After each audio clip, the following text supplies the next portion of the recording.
In 2006, actually, my boss, Adrian Fenty, swept into office, was the youngest mayor ever elected in DC. He won every single precinct in the city, and the first thing he did when he took over the schools was to introduce legislation that would bring mayoral control of the schools to the district. He won that very quickly, and then decided to name me as the chancellor, the city's first chancellor of the public school system. When I came into office in June of 2007, I inherited a district that was widely known as the lowest performing and most dysfunctional school district in the country. And just to put some numbers behind that, we had a school system where there was an achievement gap between where our white students were performing and where our black students were performing of 70 percentage points, a 70 percentage point achievement gap. If you were a ninth grader in our system, entering into high school, your chances of graduating from college within 5 years of graduating from high school was 9%. And of all of the eighth graders in the city's schools, only 8% of them were doing math on grade level. 8%. Which means that 92% of our young people did not have the skills and knowledge necessary to be productive members of society. And potentially the most disheartening data point was about our little ones. And what that data said was that children came into our system as kindergartners relatively on par with other kids who looked like them from across the country. So not with their suburban counterparts. We already knew that they were far behind them. But our kids, their achievement levels were at the same level as kids who were growing up in Atlanta or Philadelphia or LA, different cities across the country. The problem was that the longer they stayed in our school system, the worse off they were. By the time they were in the third grade, they were far behind their urban counterparts.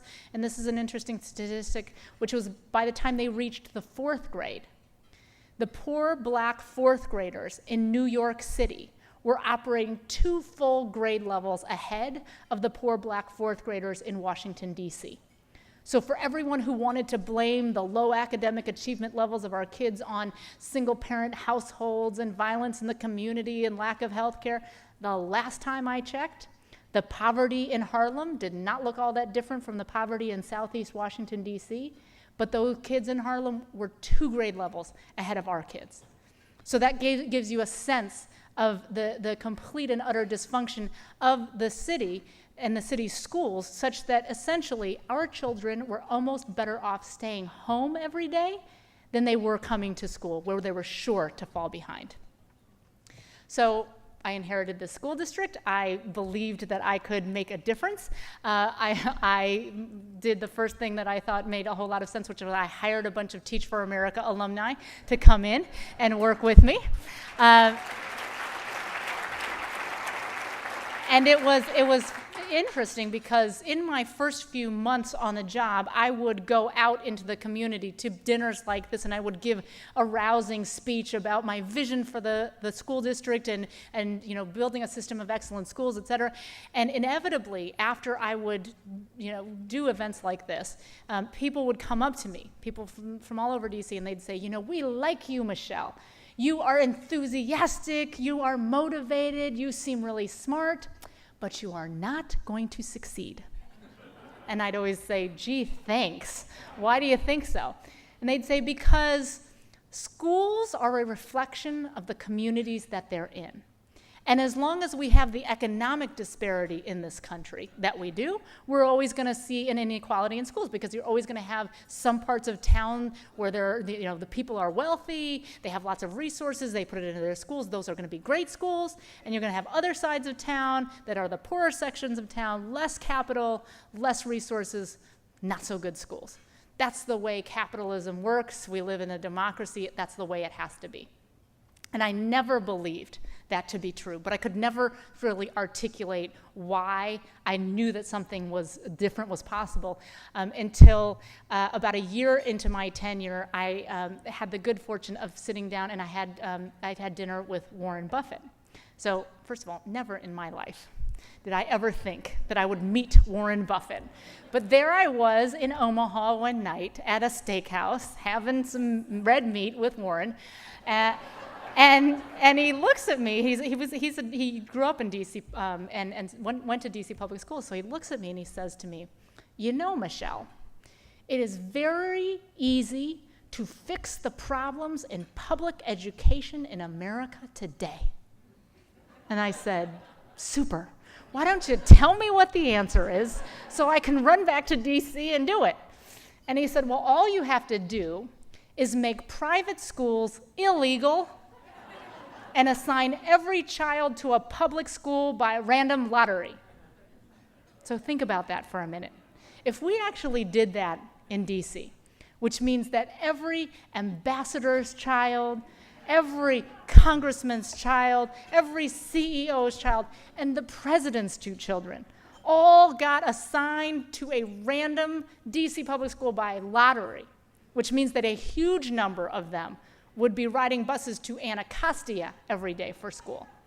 I guarantee you that, first of all, you would never see a faster movement of resources from one side of the city to the other, as you would in that circumstance. And I also guarantee you that very quickly we would have a system of excellent schools. So the question is not, is it possible to do this? The answer to that question is yes. The real question is, do we as the adults in this community, in this nation, have the wherewithal that it would take to make the incredibly difficult decisions necessary to make that a reality for all children? And the very simple and quick answer to that question is no. We have not been willing to do that yet. So people have for 3.5 years now said, so what do you do? How do you fix this thing? What's the answer? And instead of going through a laundry list of policy initiatives, I thought today that I would tell you about the answers straight from the kids and their mouths, because I get my energy from kids. I love kids. I talk to kids all the time, and I have found that they are the most sane people in an incredibly insane system. So let me tell you what the kids say. My first story and first lesson is that children actually know better than the adults what they need.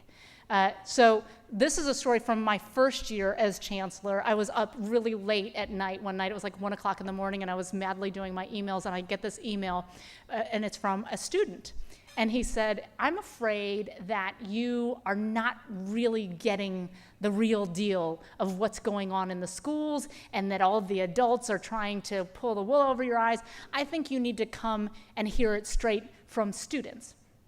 So I said, great, I'd be happy to do that. So I arranged for me to go out and meet the kids.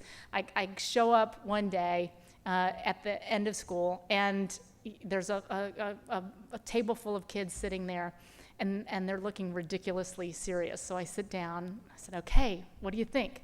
They have a 3-page, single-space typed agenda for their meeting with me. And they just start in on me. I mean, one thing after another, and they're drilling me. What are you doing about this? And this is wrong, and this is bad. And after an hour, I was exhausted, and they had given me the entire list of things that was wrong with their school. And I said, okay, look, here's the thing. You all mostly are seniors. I am not going to be able to fix this system, and unfortunately, I'm not going to be able to fix all of the problems in your school by the time you graduate. But if you give me one thing, just tell me the one thing that you think is the most important thing, the thing that you believe would create a better environment for you to learn. What would that one thing be?